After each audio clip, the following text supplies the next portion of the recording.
मार्गदर्शक पाठीराखे निलेश नेटके सर, सोनोने भाऊ आहेत या नियोजन समितीचे, अण्णाभाऊ साठे जयंती महोत्सव समितीचे या वर्षीचे अध्यक्ष आहेत.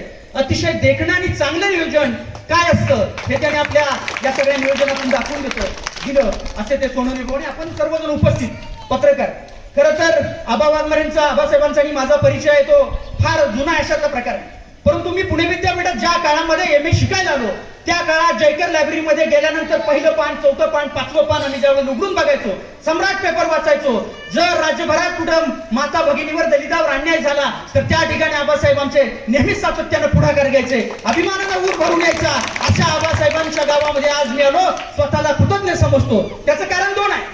कारण एक आहे, खरं तर आबासाहेबांची शेवटची पिढी डॉक्टर बाबासाहेब आंबेडकरांच्या बरोबर लढणारे RG खंडारे या गावातले, या शहरातले, त्यांना जाणणारे हे आबा आहेत. या तालुक्याचे भाग्यविधाते आणि पहिले आमदार ज्यांनी विधानमंडळात केवळ मातंग समाजाचे नव्हे, जातीनं मांग असलो म्हणून काय झालं, जातीनं मातंग असलो म्हणून काय झालं, मी प्रतिनिधित्व करतो. त्या सर्वांचे प्रश्न मी विधिमंडळात उपस्थित करीन आणि त्यांना न्याय मिळवून देईन अशी भूमिका घेतली. ते वीरा पवार यांचाही सहवास तुम्हाला लाभलेला आहे. त्यांचे नातू या ठिकाणी आलेले आहेत. मोठी मोठी माणसं आमच्या समाजात झाली आणि म्हणून खऱ्या अर्थानं आता